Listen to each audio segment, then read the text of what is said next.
called Absolute Dominion. It's is directed by Lexi Alexander, who did Punisher Warzone and Oh wow! a number of other films, and just it's called Absolute Dominion, and it's so unique and interesting, this story, and I'm getting to use musicians that I've never used before, instruments that I've never used I was just going to ask that. A lot of new sounds.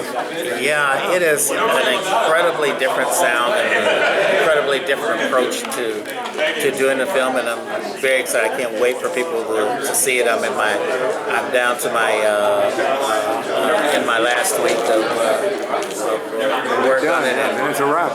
Yeah. So this is like out of my hands.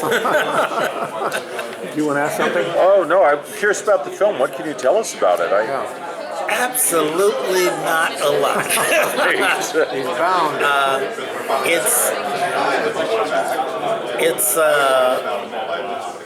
It's a story about belief, and it's a story about that will have one questioning their thoughts about religion and spirituality,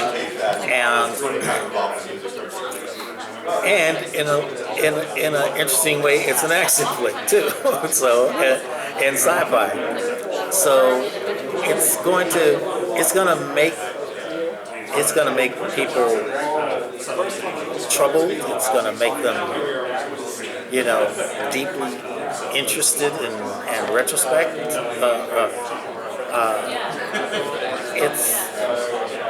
It makes me very reflective to just think about the subject matter that's coming up. So I think that everybody's going to take it in their own way, and musically we're trying to leave it very open for folks to find their own path with it. But it's very, very deeply interesting, and I'm very proud to be a part of it. It sounds like it'd be definitely challenging mixing music for that many different themes, but that I could see the appeal. We do, and to do it in a way that you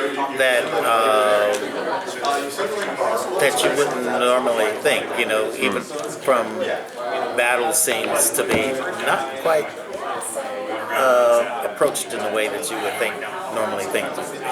And I got to be honest, I'm over the moon excited about it. I can't wait for people to see what we've achieved with this score. When's it come out? I do not have the date on it. I'll let you know as soon as I find out. Thank you. That sounds great. It sounds So really. you've been doing this for a while. What surprised you about being in this business? What's the big surprise that you didn't know before that you had? Wow. The surprise is that all these years later I could still be here. To be honest with you, we have no idea that when I started 35 years ago, I'm 65 years old now, and to think that I would be still relevant. Yeah, you beat the odds. That people would still care about what it is that I have to say is remarkable to me. I'm thankful for it every day. This has been one heck of a ride, and I feel like I'm just getting started. I feel like the really cool things are here to be done now. So someone had asked me, I'd done a pretty unique score on a show called Stitches, and they said, well, so how do you figure, why is it that, you had such a unique take on it? And I said, well, if you want something really different and unique, either call somebody young enough that they don't know any better, or long enough in the cellar that they just don't give a shit. So either way, we can get you kicked off TV. Hi, Kurt. I'm with Bawaido. Thank you so much for being here today. So, how was it composing the music for Black Lightning when you first got into the project, and how is it different from all the other various shows you've composed for it, like composing a superhero theme? What goes into crafting a superhero theme for Jefferson Pierce? Well, Black Lightning wedding was a unique scenario in that we hadn't seen a black superhero as a main character, as the lead character, let alone an entire family.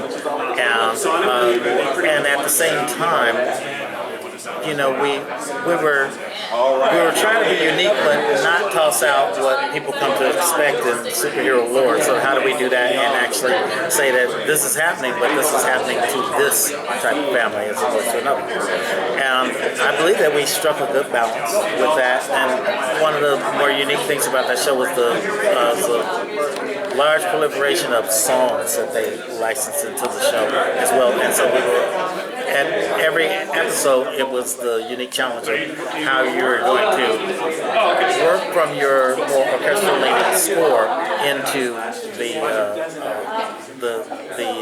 songs and make it feel natural. Not feel like, oh, here's the score, here's the songs, here's the score, here's the songs. It was like, you know, sometimes you didn't know where one ended and another started.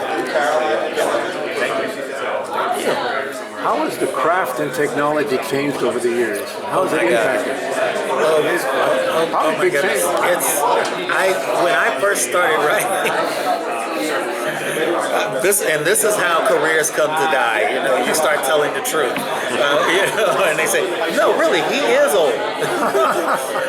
They were. How old was Izzy, Bob? Well, when I started writing, Maybe you don't want to answer that then. there was. We turned in scores on quarter-inch tape and at 15 ips. You know, I mean, editing meant pulling out a razor blade and slicing the tape. Oh my God, the razor blade, yeah. You know, yeah, and then taping it back together again, taking this chunk out and taping it back together again.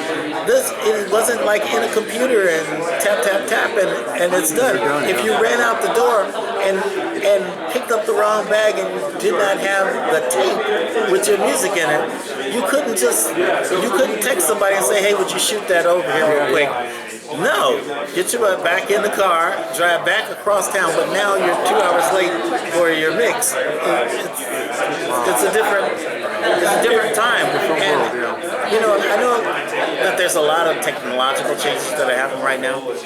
And for everybody that's so deeply concerned about it all, I say this to you.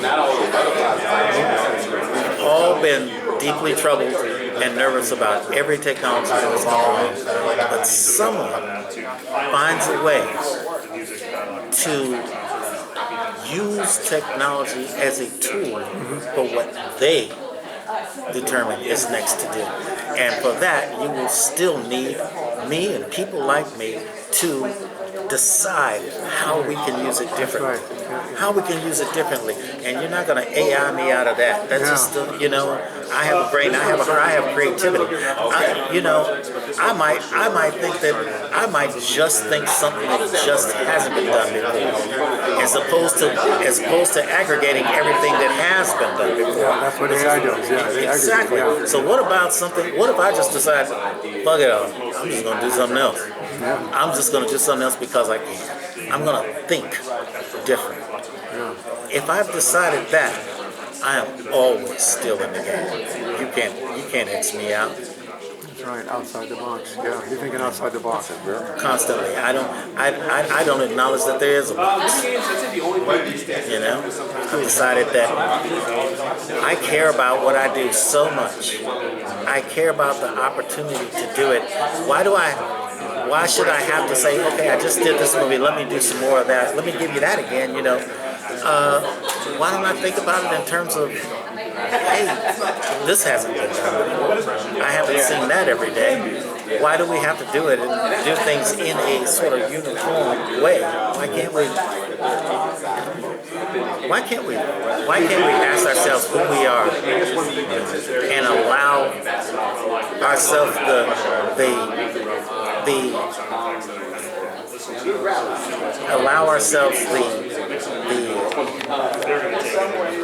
humanity that comes with exploring and exhibiting your authentic self.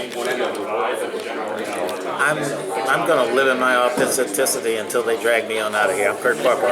Peace. Thank you.